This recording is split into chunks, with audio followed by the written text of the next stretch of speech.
happy to welcome Sarah Bieber, the head of energy partnerships at Acumen and the 2022 C3E International Award winner, Ramsey Siegel, partner of Earthshot Ventures and the 2022 C3E Social, Economic, and Policy Innovation Award winner, Shirley Meng, who is a professor at the Pritzker School of Molecular Engineering at the University of Chicago and the chief scientist for the Collaborative Center for Energy Storage Science at Argonne National Laboratory. She is the 2022 C3E Technology Research and Innovation Award winner. And finally, Phoebe Wang, an investment partner at Amazon Climate Pledge Fund and the 2022 C3E Business Award winner. So I'm now going to ask each of our panelists to provide a short introduction of themselves, including their background and what the C3E award means to each of them. But before I do that, I want to say what it means to me to be a C3E ambassador. And for me, it's a privilege to be a part of a unique group of distinguished senior women working across all aspects of the clean energy sector. This is a vibrant and active network of 40 ambassadors supporting and embodying all of the goals of C3E. And the most rewarding part of this for me is working with my fellow ambassadors to help inspire and guide the next generation of women leaders and to see where they will take us as they change the world. So with that, I would like Sarah Bieber to go first, to introduce yourself and say what C3E means to you, this award. Thanks, Ellen. Hi, everyone. Welcome and thanks for being here today. I'm Sarah Bieber. I'm the head of energy partnerships at Acumen. Acumen is a nonprofit investment firm that funds businesses that provide products and services to low-income communities to help them transform their lives. And I lead a global team here where I work to bring clean energy access to more than 730 million people who live without electricity today. My background is in climate and clean energy, but that really began in college when I was studying ecology and evolutionary biology and anthropology and learning a lot about our warming planet. And got a little freaked out, honestly, about what it is that humans are going to do to adapt to a new environment. I've watched and learned a lot about how species interact with and adapt to their environment. And I wondered, well, what are we going to do? Because our environment's changing. And I went on to start my career in climate policy just by starting. I was an assistant at an organization in a nonprofit that needed an administrative assistant.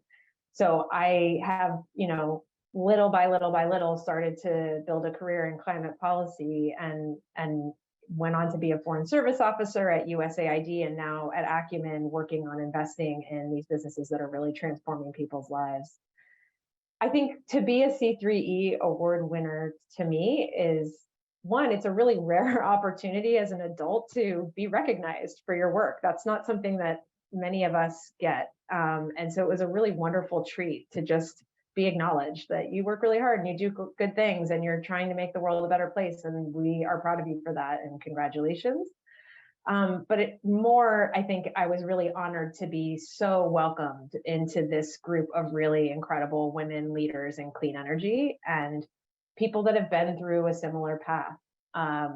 It's not an easy industry for women. It's not necessarily a given that we're going to be taking kind of senior roles or directing programs or directing financing or funding. And so having others around you that have had similar experiences is a really special treat. Thank you, Sarah, for that wonderful introduction. Ramsey? Thanks, Sarah. That was wonderful. And agree with so many of your points. So I'm Ramsey. I'm a partner at Earthshot Ventures, which is an early stage climate tech investing firm. And we focus on startups that are pre-seed to Series B. And we provide them with not only funding, but services and support to help them grow. And we think about our business as looking for technologies, but also looking for people, almost talent scouting, and looking for diverse leaders that can help build the clean energy economy of the future.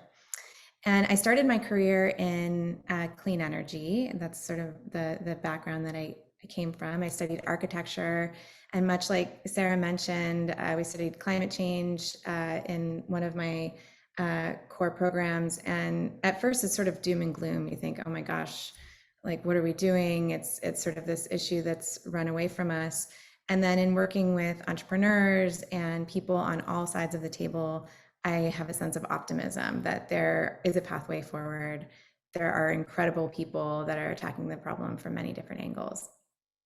But anyway, so back to architecture school, we were studying high performance building design and discovered that I was more passionate about decarbonization of those buildings than designing the buildings themselves. So decided to sell solar instead of become an architect after college. And then went back to grad school and studied the smart grid. And I was sort of a new concept at the time, 2009, 2010, and studied in Australia where they were doing a smart metering rollout. It was kind of a contentious rollout and really active and interesting dialogue going on there at the time. And when I came back to the United States, I joined a startup called eMeter, which was then acquired by Siemens and expanded into Asia Pacific markets. So got some experience working with utilities internationally. And the very difficult challenge of selling software to utilities, big sort of organizations, long sales cycle, and learn to package the commercial solution in a way that really fit their needs. So after that, I met Don Lippert, who's a C3E awardee as well, and was so inspired by this idea of a portfolio of approach of taking a lot of different solutions and putting them into a portfolio, a lot of irons in the fire, if you will. And in the venture business, some will succeed and some will fail, and that's okay. That's the business that we're in. And so rather than just selling one sort of climate tech or energy related software platform, decided that supporting a lot of different companies would be another opportunity for climate action. So I joined Elemental Accelerator and worked there for 6 years. And then most recently, we raised a for-profit venture fund, which sits adjacent to Elemental, but is a separate organization. So now we've made our first 17 investments, and 5 of them are in energy, and the others are in agriculture, mobility, and industry. And then in terms of C3E, I was, like Sarah said, I was sort of surprised and delighted. It's so rare to stop and celebrate. I think in careers are long. This is, I've been doing this for 15 to 20 years, depending on if you count college, and a lot of late nights, a lot of weekends, a lot of travel, a lot of sacrifice that goes unnoticed. And so it's really refreshing to take a moment to celebrate all of that hard work for yourself, but also all the other incredible women that are leading, that are bold, that are so inspiring. So thank you for welcoming me into the family and looking forward to the conversation today. Great, Ramsey. We're so happy to have you as one of our winners. Next up is Shirley. Thank you, Ellen. And it's great to see everyone again since our award ceremony. Happy New Year. And I just want to say that my background journey to this stage took quite some time, and then also traveled a lot of miles. I was actually born near Shanghai in China, and in 1995, I migrated to Singapore. And thanks to Singapore government, I had the opportunity to go to MIT for training. And my training is in material science and engineering. Both my undergrad degree in Singapore and a graduate degree at MIT, Singapore-MIT Alliance, actually focus on how we actually manipulate things at atomic and molecular level. And that will consequently have an impact for the system. So I was very fortunate back in 2000 introduced to the concept of rechargeable batteries.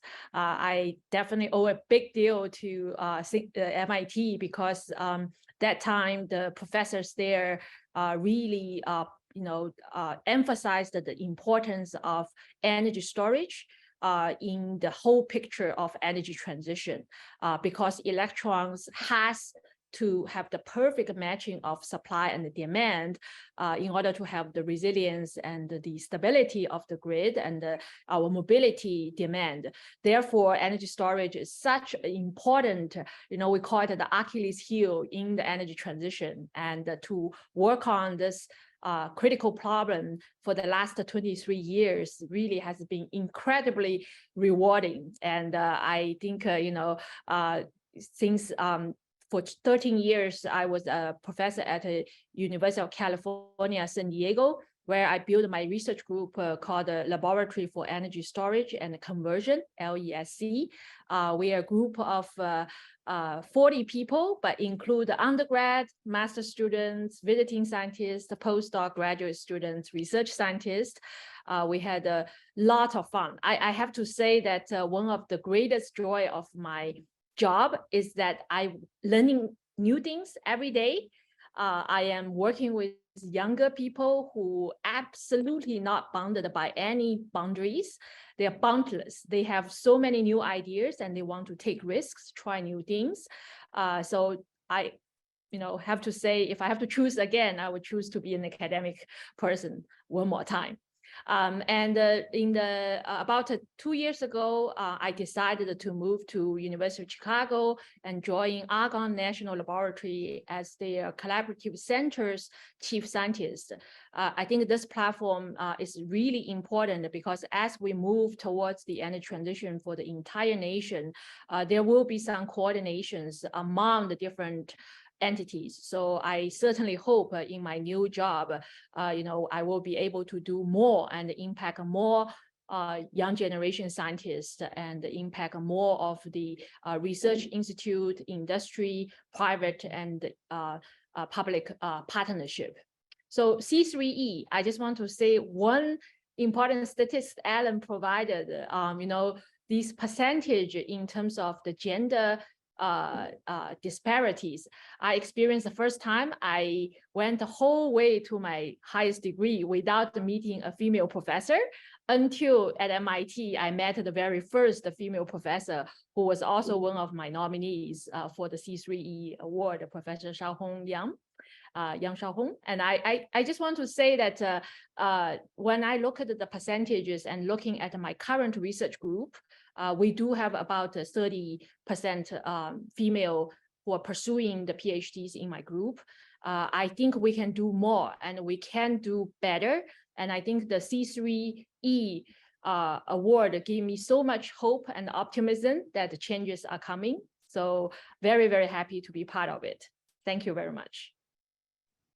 Wonderful, Phoebe. And I mean, wonderful, Shirley. I can't agree with you more about the role of young people and students and their energy and their creativity. It's just awesome.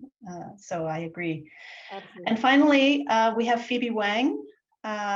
Phoebe, would you like to introduce yourself? She unfortunately doesn't have enough bandwidth to have a video, but she has her beautiful photo there. Thank you, Alan.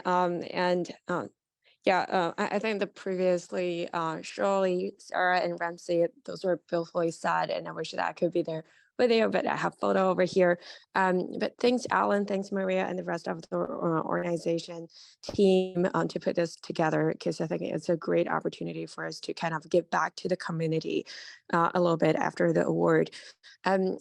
I'm Phoebe Wang. I'm the investment partner at Amazon Climate Pledge Fund, and we're a $2 billion fund. We're 3 years old, but have already invested in over 20 plus companies in the climate tech and sustainability and clean tech space. My journey to climate tech investing is a long way, similar to kind of Shirley to her like a clean tech and academic areas. So I actually started as engineer and primarily in the chemical engineering and then also semiconductor engineering side. So really kind of focused on how to kind of change and how to modify engines and then modify semiconductors. And then I realized that when I was little, and I also grew up in China, and it's the pollution and kind of the situation over there kind of keep me thinking what we need to do to the environment. So for my undergrad, I almost chose environmental engineering, but because at that time, it's so hard to find a job. Now you would think it's so different, right? Because you have all different schools coming up, like the John Doerr schools and Stanford, that everyone wants to study environment. But 20, 30 years ago, it is not as focused or emphasized before. So instead, I studied material science engineering, and it's a very good fundamental background, and even helped me nowadays for to to evaluation of investment in the space. So fast forward 10 years ago, I actually started in the clean tech ventures before kind of the climate tech 2.0 started. So we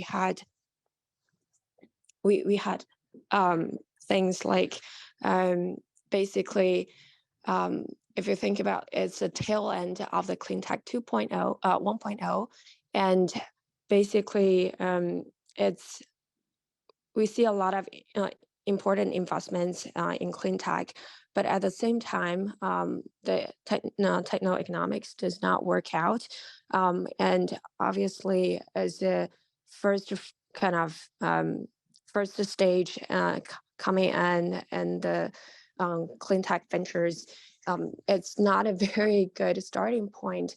But after that, I have changed to different positions and have kind of come together to get to know like founders and to get to know co-investors, and realize that it's a very promising land. We have so much new entrepreneurs and new technologies come in. So over the past 10 years, I have led almost 30 investments, including one of which South 8 Technologies, which is coming from Shirley's lab. And it's just fascinating journey to get to know those founders, and then knowing that it's not only me trying to push the frontier away, but also like we have thousands, if not tens of thousands, people trying to focus on this problem and really help out the climate, which is really powerful. So C3E to me is a powerful club, which we have this fascinating women trying to push through this frontier. And then also, I think it's a great opportunity for us to take the leadership, although we're in mid-career, but which also means that we have been in this space for the past 10 to 20 years. We have gained enough experience. We can mentor the next generation, but also learn from the previous trailblazers. We have so many generations of awardees that now Shirley, Sarah, Ramsey, and myself were able to tap their wisdom there. So I'm now like very promising and feel very optimistic, and really looking forward to this conversation that hopefully we can provide our wisdom and our experience that could be inspiration to you as well. So thanks. Thanks for that very inspiring introduction, Phoebe. That's wonderful. And I didn't know that Amazon was investing in Shirley's lab. So that's really very, very awesome connection. So next segment of this is to move into the panel discussion with these awesome C3E award winners. And I'm going to ask each person a question, but I will encourage the panel to chime in after that person is given the floor to add to or talk about some other aspect of the answer to that question. And as I said, today we have the really unique opportunity to spotlight women leaders working in different ways to drive the clean energy future, which you just heard about in their introductions. And we're looking forward to hearing from the panel to these questions. And in addition, the participants in the webinar today have the opportunity to ask questions in the Q&A box. So we'll tee those up and answer them after the panel, the formal panel, and get to some of those at the end. But if your question does not get answered, as a reminder, there will be a 30-minute session following this panel in an open forum discussion, which we hope you can join. So first up with the first question is Sarah Bieber. And I'd like you to describe a moment in your career where you really realized your potential. It really became this moment for you. And what sparked that eureka moment for you? Thanks, Ellen. It's a good question because I feel like there's not a moment, right? Nobody has like a moment where they're like, aha, I found the thing. But I remember when I was a kid, you would always get asked, what do you want to be when you grew up? And I never knew the answer to that. And I definitely wasn't, I want to be a clean energy professional. Like, I don't think that even was an option on the menu. And being a teacher or a doctor or an entrepreneur weren't like obvious things that I felt like I fit into. But what I did know is that I really liked being focused on solving a problem. And so I started there, and I oriented my career, kind of got oriented around a singular problem that I was fascinated by and curious about. And so I was able to sort of work on the problem from a whole host of different roles all the way throughout my career. And so whether, like I said, it was working on like, what's a nonprofit? How do they work? What's communications? How do you create a message that's compelling to people? How do you advertise in a way that gets people to change their behavior? What's it like to be a customer of a service that's needed? Like I spent a lot of time living in rural Africa with no electricity. With that ends up, fast forward a few decades, and that ends up being really helpful in the career that I have now. And so I along the way picked up all these tools that at the time didn't make a whole lot of sense, but ended up being really valuable. And I think when I sort of noticed my strengths or had like a moment of like, oh, I'm pretty good at this, it was really around sort of caring about what a customer needs, getting other people to galvanize around that, and building partnerships. And that's so vague. That's a tool we all need in our day-to-day lives, but it was a really vague thing to sort of lean into. Like, I can't say that I'm really good at financial modeling. I can't say that I'm really good at mechanical engineering or chemical engineering like some of the other panelists, but I am really good at people, and I'm really good at getting people motivated to solve a problem. And I know how to get them from all of these different angles. And so I think where I really saw that, where it really crystallized for me, was when COVID hit.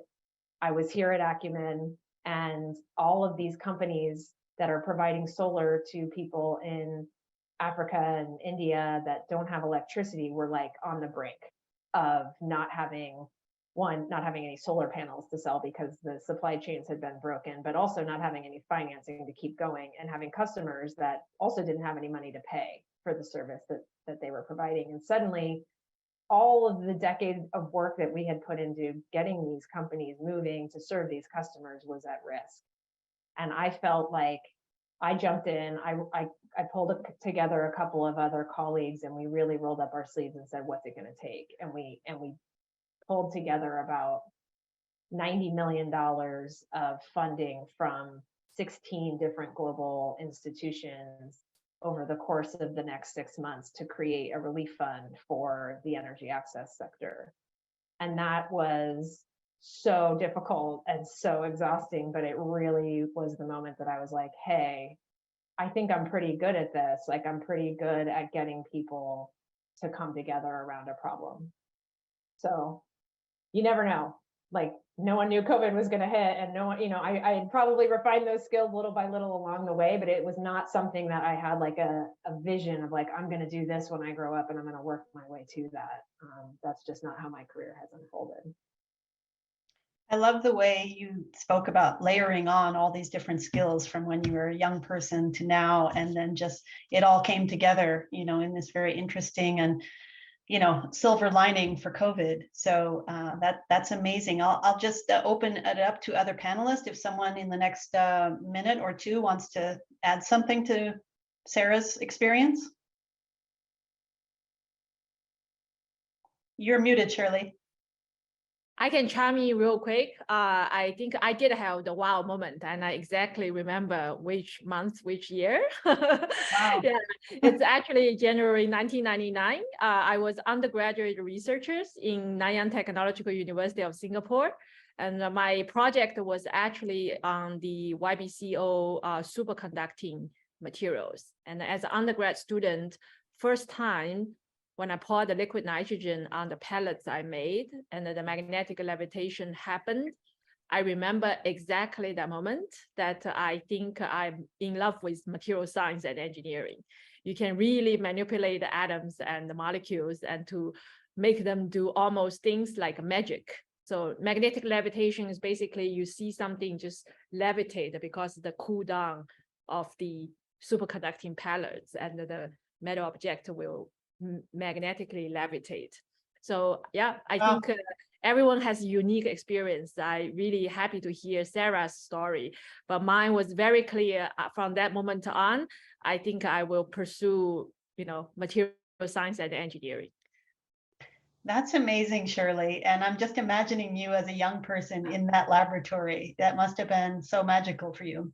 Yeah, and I try to recreate that moment with many of my students. I think when you finally crack the difficult challenges, and that's where the, just the joy that could not be described by words.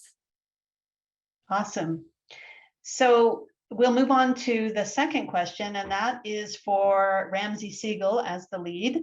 And the question for you today, Ramsey, is how do you think about career pathways in climate?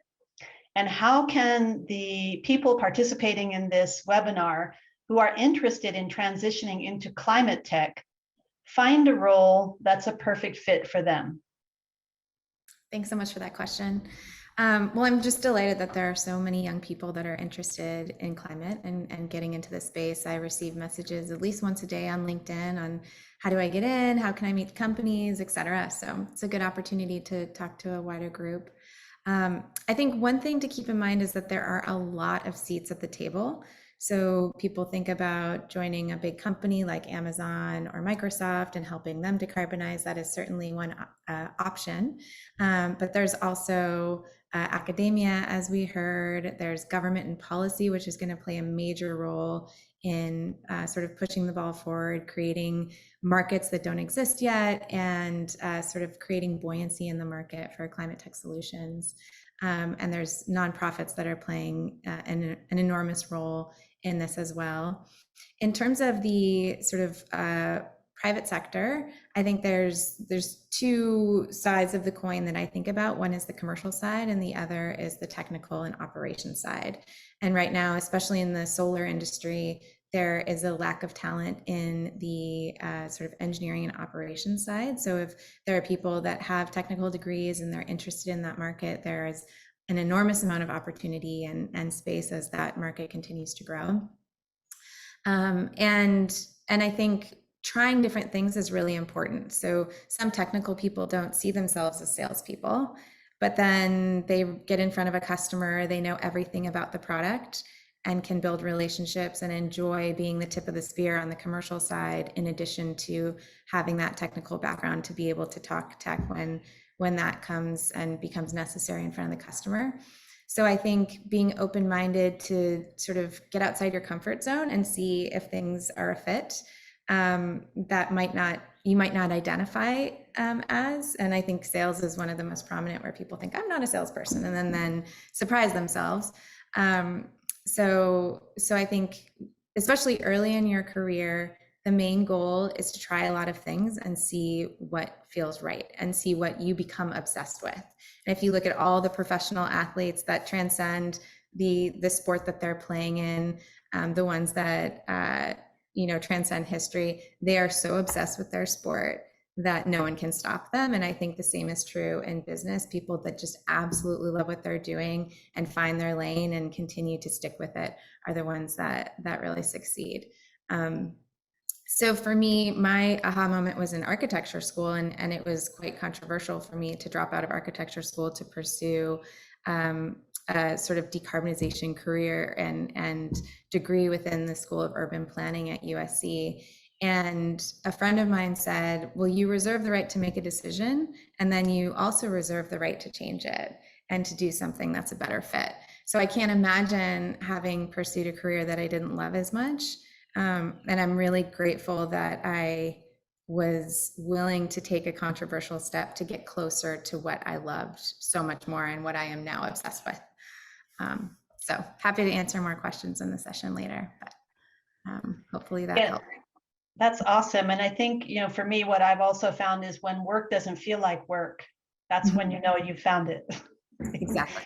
And I think that's really illustrative of what you went through. And also the sort of being able to pivot, I think, is another huge asset that you illustrated. Anyone else want to add anything quickly? Yeah, I can jump in. I think Ramsey has summarized that really, really well. I'll just kind of get my 2 cents for some practical ways to get into the climate tech industry. So if you think about the technology that we're looking at to bend the curve and then to achieve carbon neutral, like by 2050 by Paris Agreement or 2040 by Amazon Climate Pledge, many of the technologies are still kind of in the incubation or early stage. So those are kind of companies that would be in portfolio of venture capital like Earthshot, where Ramsey is with, and then Amazon Climate Pledge Fund, like I'm with. So if we go to those venture capital websites, be it Amazon Climate Pledge Fund, be it Breakthrough Energy Ventures, Coastal Ventures, etc., like there's a huge list of jobs that's opening for the portfolio companies. And I think that's actually quite easy way to figure out, hey, how my skill sets actually fit in that field, and you can identify, pick and choose a huge variety of jobs that might be able to get you to kind of serve the broader good. The other part that I want to kind of mention is if you go to all the kind of panelists LinkedIn, I think we're all quite active on LinkedIn. You would be able to see kind of the trainings that we have done before. And for example, for me, I have listed kind of Kaufman venture deals. If you want to get into VC, that's a really good course. So I would urge kind of the audience, if you're trying to get in, try to find a role model and try to mimic the pathway that she or him has kind of moved forward. And then at the same time, always know that you have this kind of career page in all the VC website, which sometimes is well known in the VC entrepreneur ecosystem, but probably less known to the broader audiences. So just want to kind of highlight those two. Yeah, back to you. Great. Thanks, Alan. That's great, Phoebe. Thank you so much. And Ramsey, do you want to? Yeah, I just want to add one thing, which is I think so. Right now, only 2% of venture capital is going to female founders or female founded companies. And that's something Phoebe and I and many other women and many other men are working to change, right? There's a long way to go to make it more representative. And so when women are looking for jobs, the other question is, could you start a company? Would you be interested in being a founder? There is so much available funding for founders of all kinds, and in the climate tech space. And markets are uncertain right now, but climate is very, very strong. So that way you could create your own job and create jobs for many other people. And we would certainly be happy to chat with anybody who's interested in starting their own company. Great. Thank you, Ramsey. Shirley, you are next up, and I wanted to send this question your way. During your academic and research career in clean energy that you've highlighted for us a bit, were there things that challenged or intimidated you? It's hard to imagine that could be possible, but thinking about things that might have challenged or intimidated you, and what's one strategy you have for boosting your self-confidence during moments of doubt? Yeah, that's a very thoughtful question, Alan. Thank you. I think this type of moments of doubt and intimidations do happen. I think just share the example in 2006, I was actually finishing my PhD and going on the job market. And I was in one of the famous school for interview, and one of the prestigious professor who is a man and told me, I don't understand why you're working on batteries. Batteries are hundreds of years old. It's a very old topic. It was incredibly intimidating that time. By the way, I didn't get a job in that school. I would say at that moment, the strategy was really, I have to say that questioning, the validity of the question, really is the reason drove me to think really hard about, why am I doing this? Who will care? And what could be the potential impact of the work. And I think all the people in the science and the engineering field, the STEM field, experience those moments where people tell you the field you're working on, may not have the future or, will not. But I think it is important for all of us to have, ourselves has what we call the key performance index. Like we need to set up the KPI for ourselves. So for me, maybe I would not be able to attract fundings because I chose this field, because back in 2006, hydrogen was the peak time where a lot of the funding directed to there. But if you measure the impact, potential impact from really the first principles, the world for energy transition will need refrigerator for electrons. That's what I call for batteries, right? You need a refrigerator for food, for water, because that gives people the security for life. And I believe the future is everyone will need a refrigerator for electrons, because for mobility reason, for storing and use renewable energy. So I think the compass was set very, so I will always stop and think about, did I lose the compass? Did I lose the direction if I get intimidated and gets, people cast doubt on what I do? And I think this type of almost like a meditation, you have to go away. I meditated under the tree in that campus for 20, 30 minutes. And I think I come back very calm and continue finishing my interview, even though I didn't get a job, but I was determined that this is the direction I will pursue. So I think those moments of, adversary things happens, the earlier it happened, the better. Actually, it trains the brain muscles. I think, for me, I think that experience back in 2006 upset me. I did cry, by the way. However, I think I recovered quickly after that event. That's clear. You have recovered and excelled based on that, sort of turning that experience on its head. And I love that, Shirley. That's wonderful. I just want to jump in because I had a similar experience, and it's such a good way of thinking about it. Like, I still think back to that moment where I had a male CEO. I was working at a startup, hand me in the middle of a meeting that I was running, like a big team meeting around a big table, hand me a note that says, like, this is your meeting, you need to run it, you're not running it. And it was just an intimidation tactic. There was really no reason for that to have happened, but coming at it, and I was in tears and like, oh my God, I'm so embarrassed. And then I was like, no, I am running this meeting, and maybe I'm not running it how you would run it, but I'm running the meeting. So like, get out of here. And it took a long time for me to sort of not feel like I had done something wrong, but actually it to your point, it like reinforced that I am doing something right. And maybe that was threatening to him, or I don't know why he felt the need to send that note. But I think there are ways that you can look at adversity that really help you actually strengthen your pathway forward. It's a really healthy way of looking at it, Shirley. So thanks for sharing that story.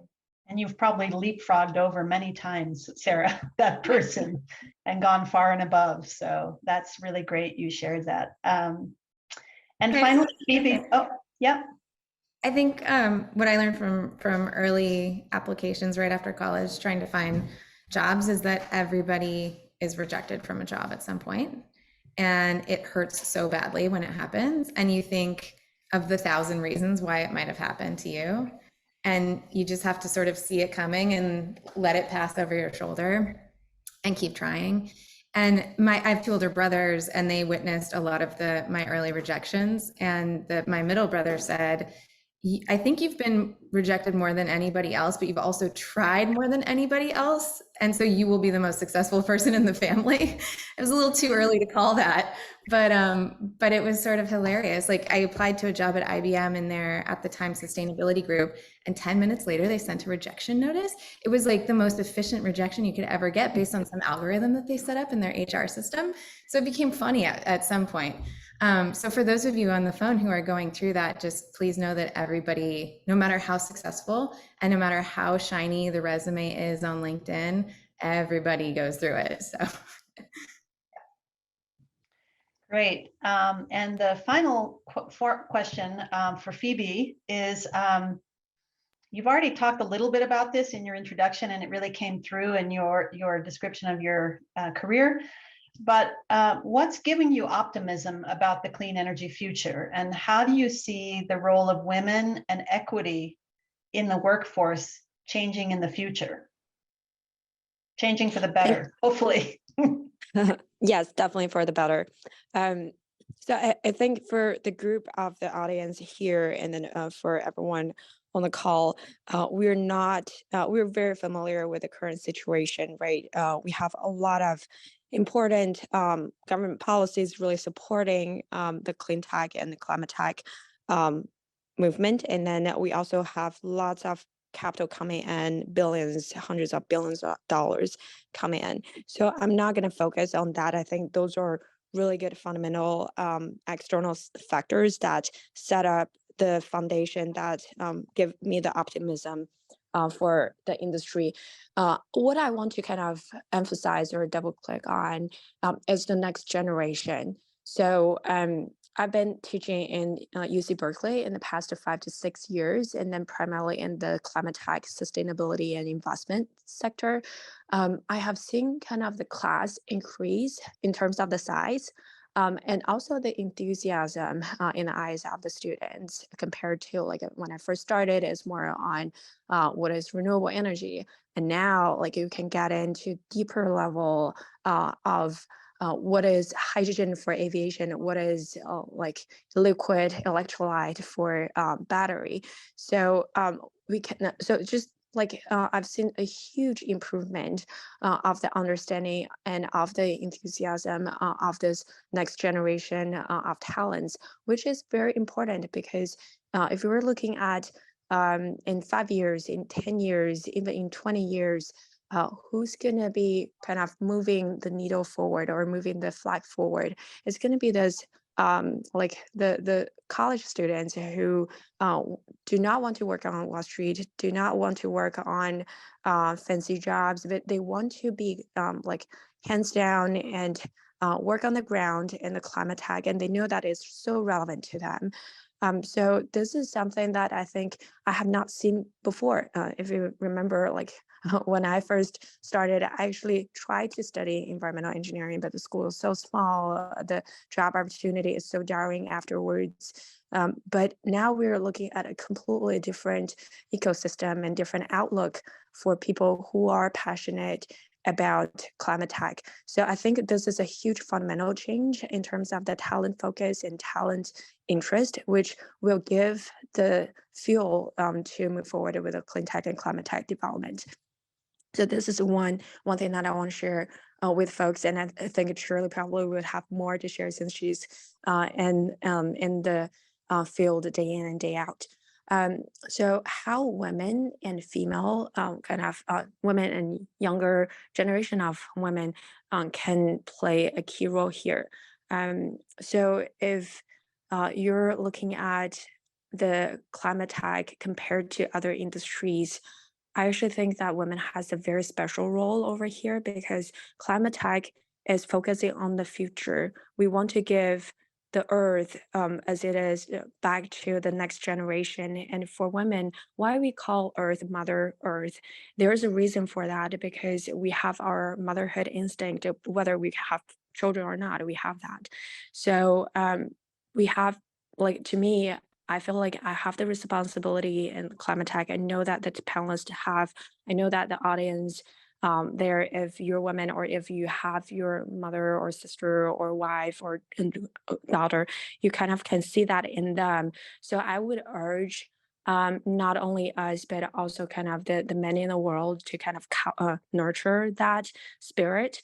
And like in the past, I also kind of put in my kind of like words when I received the C3E award that I have mentored almost 100 women, and consistently, like whenever I ask questions around what's on your mind, and obviously it's a little bit kind of filtered because most of the women that I talk to are in the very similar field, but they are also concerned about the climate tag. And this is not for, hey, whether I can get my 220, like 2% management fee, 20% off carry. They're really fundamentally care about what's the future for the earth. What are the technology that I can help? I know that there are women who have like even invested in their own capital to sustainability and clean tech, knowing that it all take very long time for them to see any returns because it has to be patient capital. And I've also seen female founders that are putting their lifetime kind of research results, getting into the space and knowing that what they do will make a dent to it. So yeah, so I think there is a special role for women in the clean tech space, which is really we need to seize the moment. We need to be not only at the table but also lead the movement. So to that end, I want to share that in Amazon, I'm leading the Female Founder Investment Initiative on top of my day job. And we are also collaborating with the USAID to provide grant money to female-funded companies that are pushing the technology frontier forward. So yeah, always looking forward Thanks. to invest more in the female funders and then trying to support more as a mentor and advisor and just someone who has been there and done that. Great. Yeah, thanks, Alan. Great. Thank you, Phoebe. Wonderful. We're almost at the end here, but I just wanted to ask for the benefit of the audience, just very quickly, maybe in one sentence or two, what is one piece of advice you wish other women would have shared with you when you started your career, before you knew what you know now? Maybe we'll start with Sarah. Sure, yeah. I still come back to this advice, so I think it was useful. Like, you're always going to feel like an imposter in some room that you're in, and that's okay. It's natural to feel that way, and you're not. And so just feel it and move on and get the work done. Great. Shirley? I would say learn how to say no more often, but the diplomatic way. That is really good advice. I love that We one. all need. Ramsey? One of my early mentors told me never to have lunch alone. And it's difficult in a distributed world, but I was having lunch in my cubicle trying to sort of burn up the keyboard and get stuff done. And it was a reminder that it's all about relationships and making friends and having fun and spending time with people. Awesome. Phoebe? I would say have a habit of pay forward, being able to help others whenever you can. Because in my career, like there's so many people who have helped me and I have helped others as well.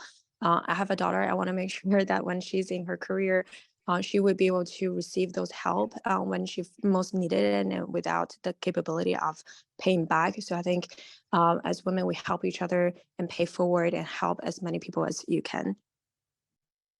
And Phoebe, that brings to mind, I don't know, I mean, everyone knows who Madeleine Albright is, and she passed away, but she was a real advocate for women. And I've heard her say this more than one time, but you know, her mantra was always, there's a special place in hell for women who don't help other women.